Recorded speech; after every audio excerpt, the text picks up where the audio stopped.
So shifting to introducing our opening keynote speaker here, I'm really excited to have Katherine Daniels speaking at DevOps Days Minneapolis a second time. Those of you, yeah, exactly. Give it up for Katherine. It's like if you were here last year, yes. If you were here last year, you got to see her talk, and it was pretty exciting. It was pretty cool. But I'm going to catch you up a little bit on what has been going on with Katherine since then, which is she speaks at all of the things, and she's writing a book. She'll tell you a little bit more about that. And it's, spoiler alert, it's about DevOps. And she actually works for Etsy, which is awesome. So she has a lot of stuff she can tell you about that. I'm just going to tell you that I met Katherine at DevOps Days New York in 2013. The two of us were both Ignite speakers. And I think that we determined that, you know, on account of having fun-colored hair, we should probably talk to each other. This is a, you know, what did somebody say at Velocity? It was service discovery for fun people or something like that. Or somebody at Chef Comp may have said that. But anyway, so you basically are going to get a little bit of a look at what some of the wider discussions going on are. If you haven't been at a DevOps Days or if you haven't been at some of these other industry conferences, I'm really excited to have Katherine give you some insights into that. And she's one of the, I'm going to make her blush, she's one of the luminaries in our movement. So yes, there we go. I'm really excited to have her speak at our event. So Katherine Daniels, ladies and gentlemen.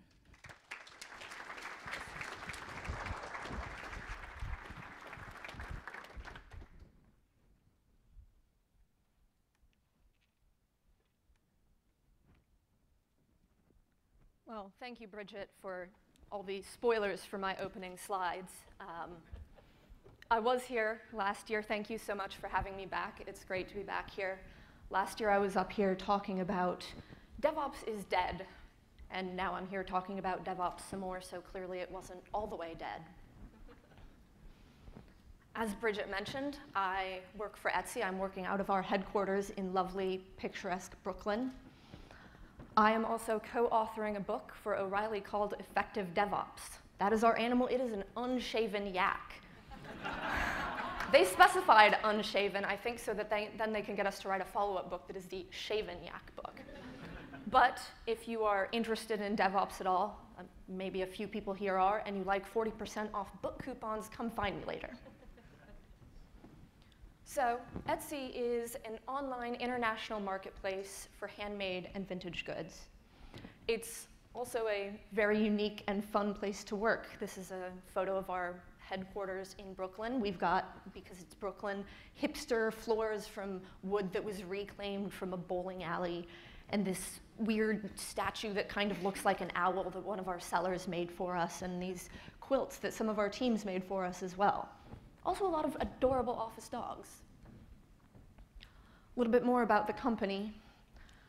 These stats are all of Q1 of this year. 20.8 million active buyers, 1.4 million active sellers, 1.93 billion in GMS, that's gross merchandise sales in fiscal year of 2014.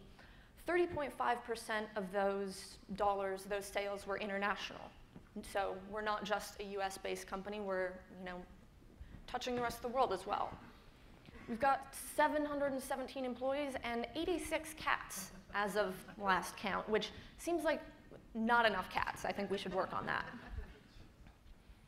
We're also a certified B Corporation. So who here has heard of B Corps? You don't count. So B Corp is a free certification program or audit for companies who care and want to benefit people beyond just themselves and their financial bottom line. So people who are focusing on social problems and environmental problems as well as just business ones. This is not just us. There are over 1,000 companies worldwide, over 35 countries in 100-some different industries that are B Corps. So we've got Warby Parker for all your hipster eyeglasses, my favorite Ben & Jerry's because who doesn't love ice cream? This is something that we're really proud to be a part of, and it's something that has impacted our values in the way that we do business. We'll come back to that later. So I'm going to start with some history. Donnie already gave us some of that, but my history has more cat pictures. Then I'm going to talk about kind of where DevOps is currently. Some of the, I hesitate to say best practices, but good practices that we have going on right now. And then I'm going to follow up by talking about kind of the missing pieces and where we can go from here. So hands up so I can see now, how many people this is your first DevOps days? That is pretty awesome. So DevOps. Back in the day, you had your developers who wrote some code, and then they said, well, it works on my laptop, and they YOLO'd that code into production. Said, ops problem now. Like, you get paged in the middle of the night. I'm going to bed. I'm going to the bar. And the ops folks were like, no, no, no, hang on. I don't want to get paged in the middle of the night because you didn't test your shit properly. Whoa, back up. What if we did this differently? What if we tried to tear down these silos and have a little less just throwing things over the metaphorical wall?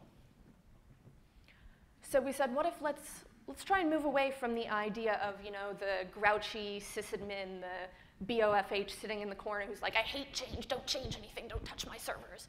And we moved away from the rock star developer who's just like, yeah, I've got some Ruby, put it into production. We can do better than that.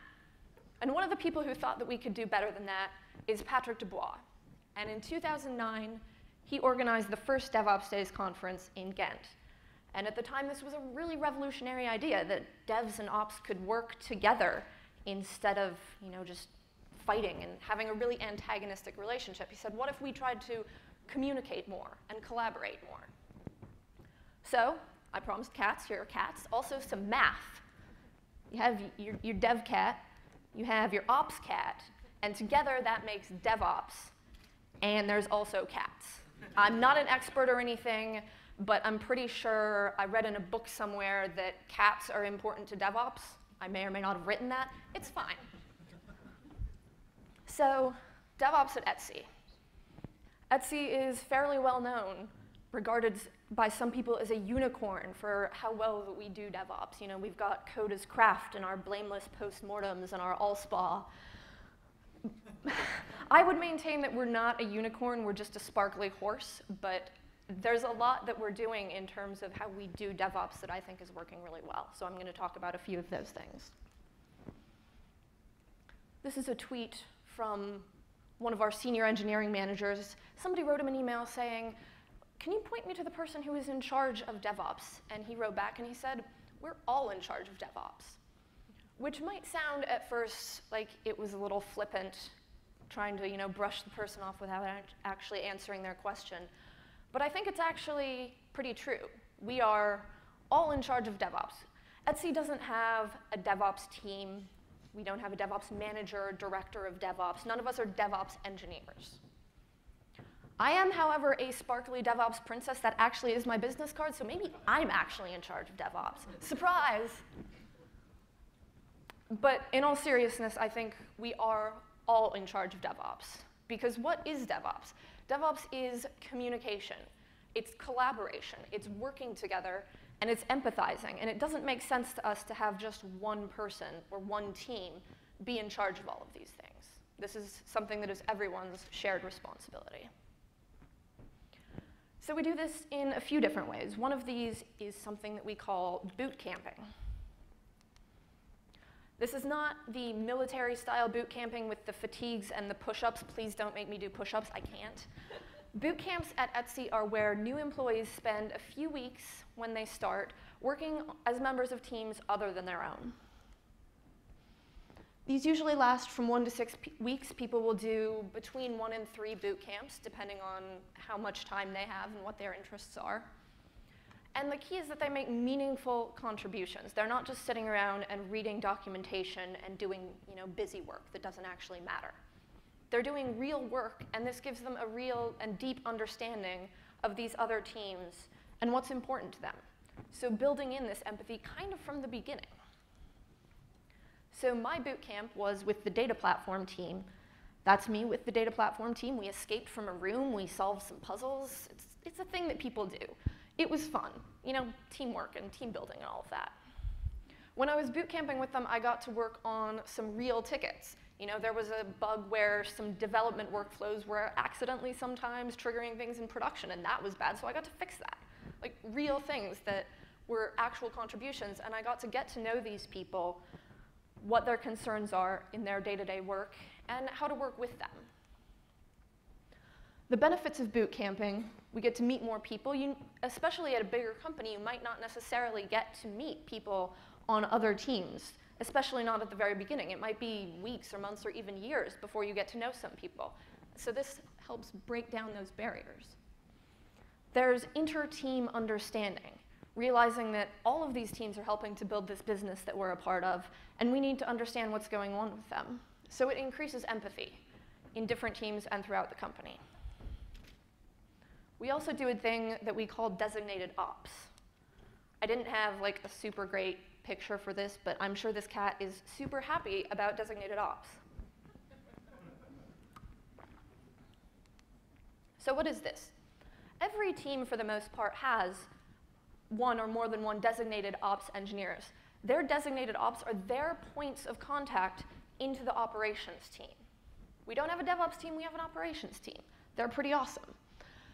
So pretty much every team that you would expect has designated ops. You know, talking about DevOps, the dev teams, dev tools teams, you know, security and corp IT, but also teams that you might not necessarily expect. So our product teams, for us, we have buyer experience and seller experience. They have designated ops as well. Because being farther away from engineering, they might not even understand what their operational concerns are. So we help out with that. A key point here is that we are designated, not dedicated. We have other responsibilities outside of just these teams. We don't spend our every waking work minute focused on them. And different ops engineers have multiple teams that they're responsible for. And so every team has different levels of designated ops. So we share the love. So there's primary designated ops, secondary, and some advisory people, so that, you know, the primary is going to be the first point of contact for people to go to. But that person might get sick. They might take a vacation. They might have more work than they can handle individually, so we have the secondary and the advisory designated ops so that people don't get burnt out. Burnout is bad. We need to avoid that. So when I was boot camping with the data platform team, I had so much fun that I decided when it was time for me to pick my designated ops assignments that I was going to work with them. So this is Melissa, the awesome manager of that team. And the data platform team has a lot of operational concerns. This is our Hadoop team, essentially.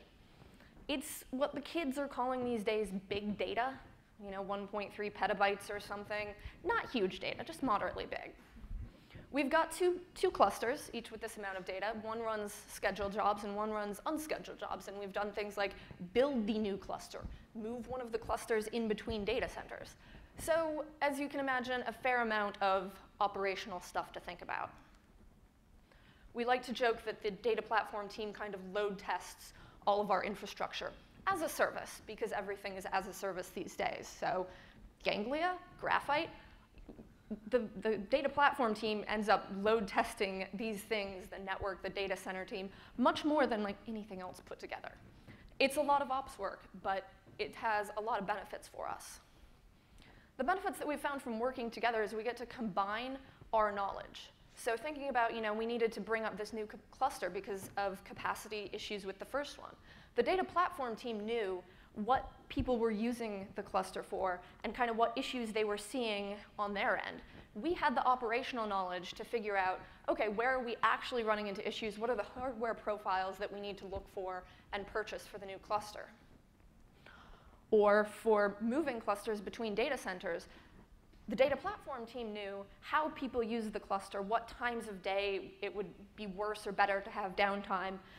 We knew about moving servers between data centers and how long it takes to, you know, rack and cable things. So we worked together, combining our knowledge with our powers combined to make sure that these big operational activities were as good as they could be for their team and our team.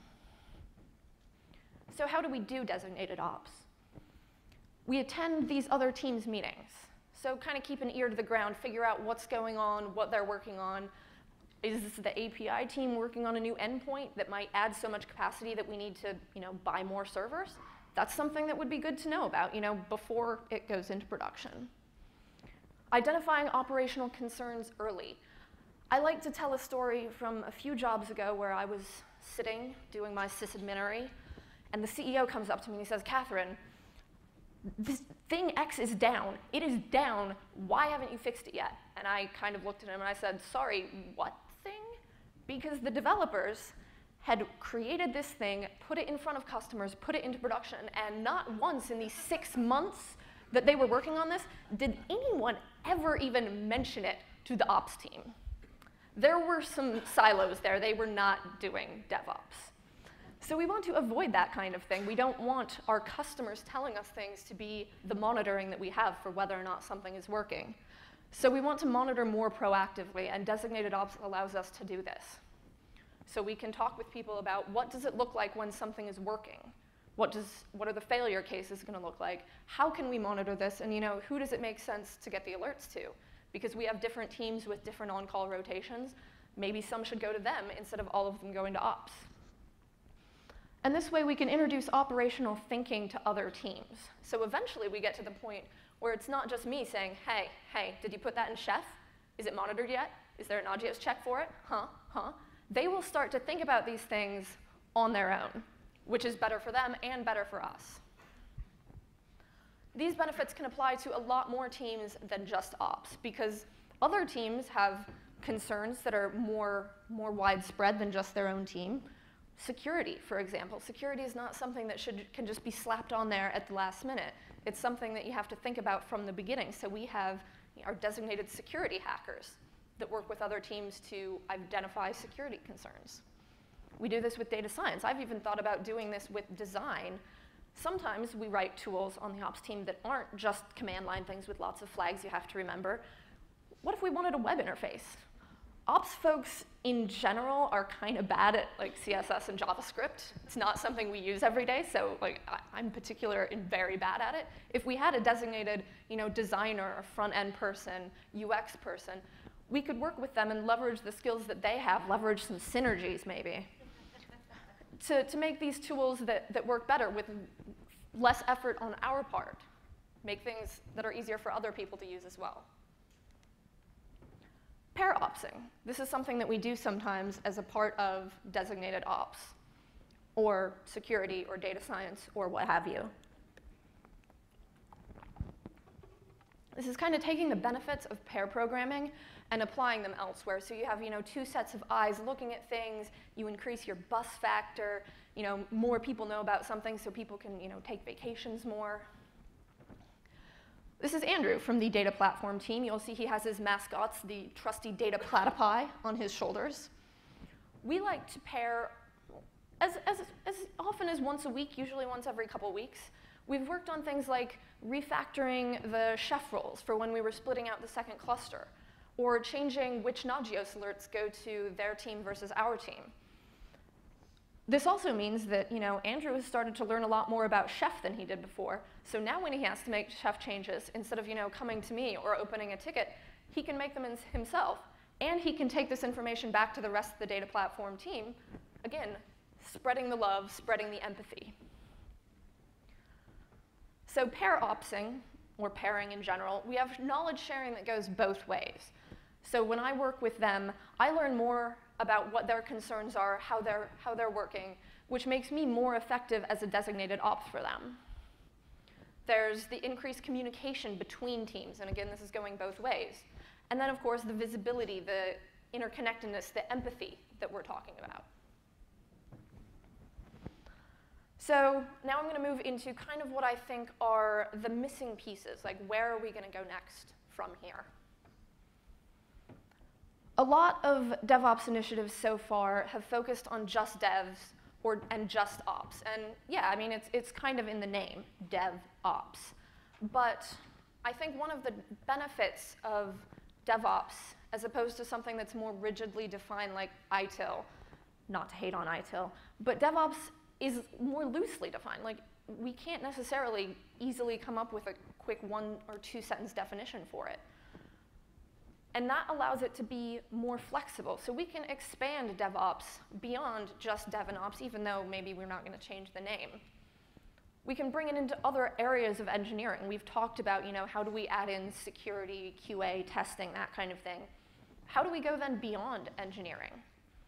Donnie talked about, iterating on between the business and the customers. And without the business and the customers and that side of things, our companies are not really doing much. There has to be more than just engineering concerns. And then we can take that empathy and we can expand it even further. So beyond just your own company.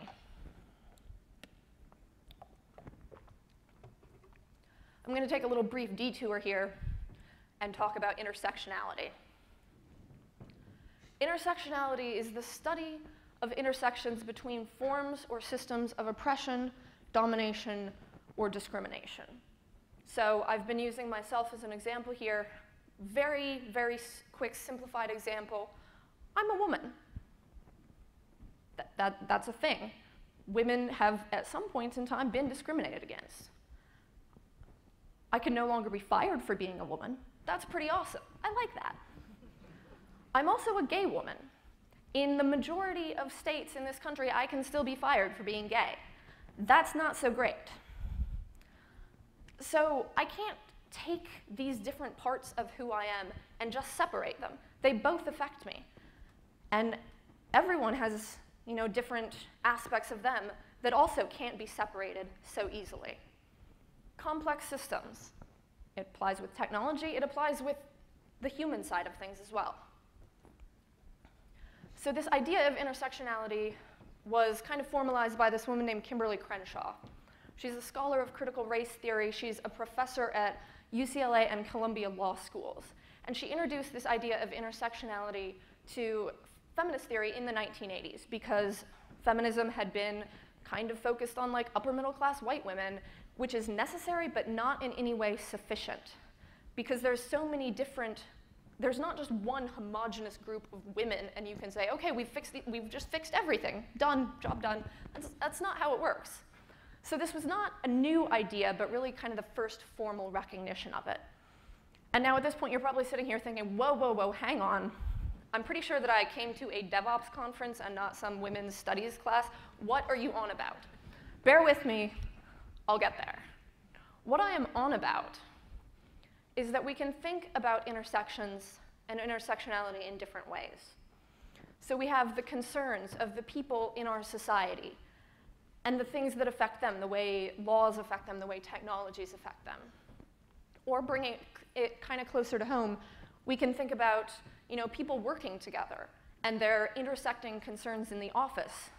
We're trying to break down silos. Silos are this way of pretending that ops have their ops concerns and no other concerns. Like you're just ops, that's all you care about, or if you're just dev, that's all you care about. But that's not how it works.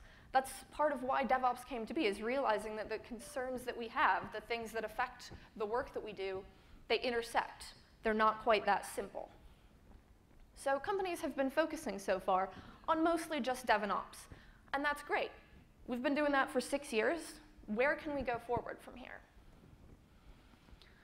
We have all of these other pieces as well that we haven't started to touch on as much, like the business side of things. We have sales, support, the people who work with customers, talk to them, figure out what would actually benefit them. But so far, these things have kind of been around the edges. We need to not have them be so far around the edges, so far removed, because they are interrelated and interconnected. The technologies that we use are complex. And when I say we now, I'm talking about the industry as a whole, not just Etsy specifically. The products that we create are complex, and they affect the world in ways that we can't necessarily understand, especially if the teams of people creating them aren't very diverse. If those teams are pretty homogeneous, they're going to not necessarily understand or be able to empathize with the way that their products might affect people who are not like them. Like Bridget was saying, we like people even when they're different from us. Sometimes especially when they're different from us, because it gives us really valuable perspectives. So we need to stop pushing these concerns to the edges. Stop leaving out these other pieces. So DevOps means empathy. Why do you care? Like, okay, inside your company, inside your team, studies have shown that more diverse teams are more productive. They're better problem solvers, they're better creative thinkers. Your teams are going to get more done if there's a more diverse range of experiences and perspectives in them. Outside of your company, there's probably untapped markets that you haven't considered. Also, if we're thinking about creating solutions for more than just tech people, we're going to create an industry that is stronger than this tech bubble that we're in. There's a lot of things recently that have been going into, this is a service, home delivery for that, delivery for everything, somebody to do your laundry for you. We're living in a tech bubble, and at some point it's going to burst, and we need to think about what we can do to strengthen our industry and strengthen our industry practices beyond that. So instead of this caring about only a couple isolated things or only focusing on dev and ops kind of in isolation apart from everything else, we need to care about the whole impact of everything, all these different pile of teams and these different concerns, and the impacts that our choices have. Because our actions, even the ones that we might think are just technical decisions, have consequences, and they don't exist in a vacuum. So DevOps has expanded our empathy a lot over the past 6 years. We've gone from the ops only care about the ops and the devs only care about the devs, so we can care about each other, and we can collaborate, and we can empathize, and that's great. But we need to take that, and we need to now keep expanding it. So this means thinking about how our products affect people. Things like real name policies, or anti-harassment policies, or accessibility. These are things that if your team has never had to experience them personally, you might not even think about. But your customers are probably going to be impacted by them, even if you don't know it yet. I mentioned B Corps at the beginning and how important that is to us, because we need to think about what are the side effects of our businesses.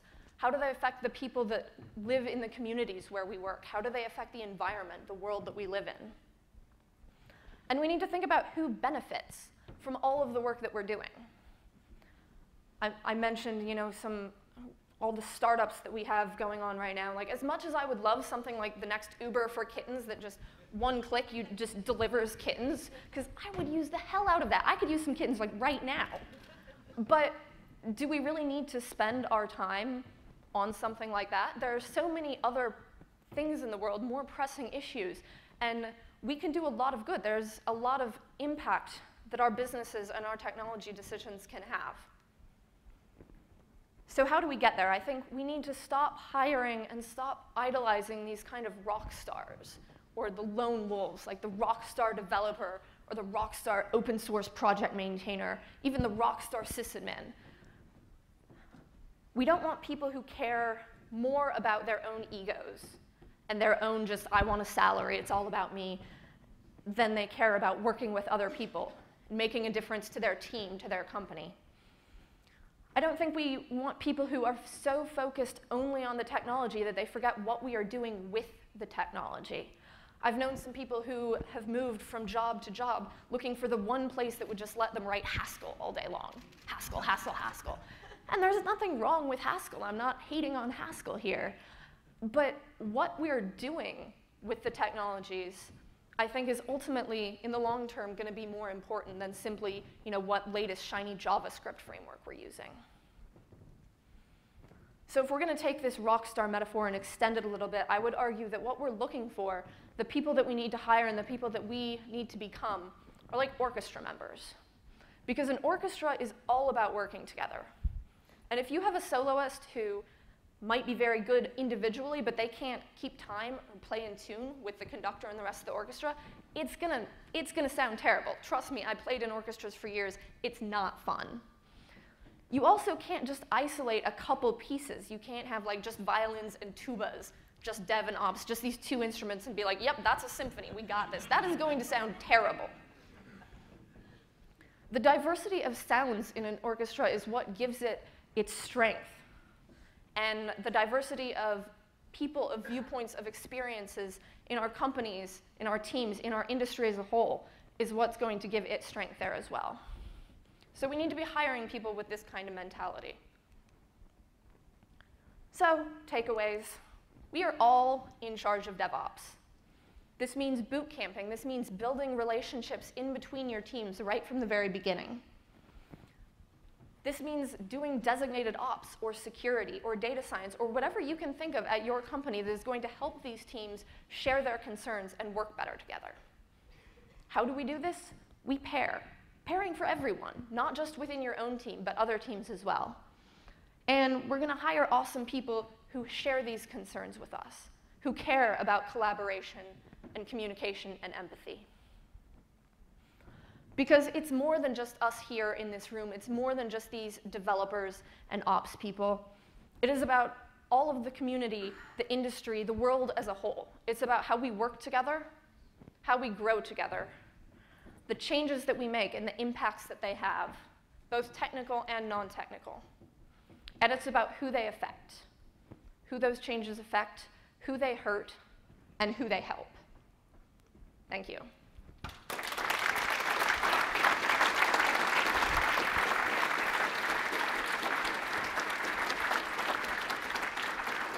I've got 2 minutes for questions.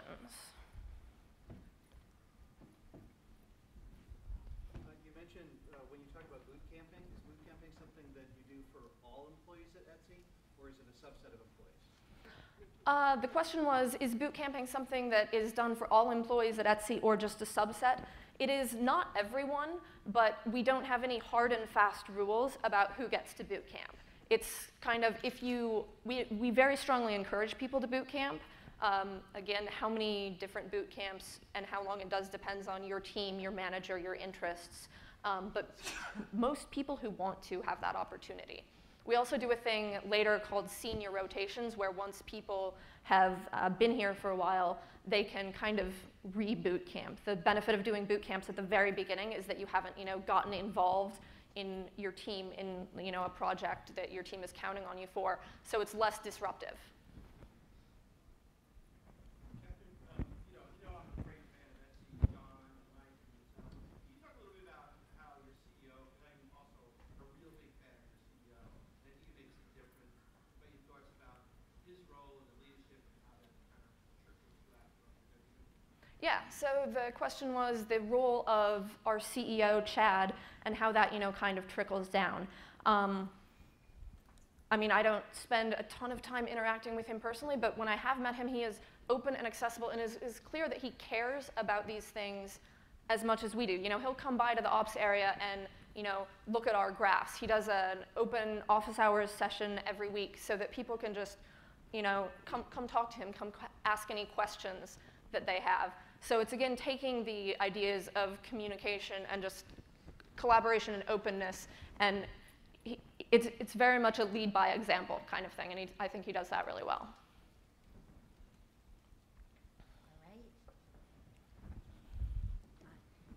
Okay, thank you so much, Catherine. We need to stop questions there, but you can definitely try to catch Catherine during open space. I'm easy to find, purple hair. Can we get a round of applause for Catherine?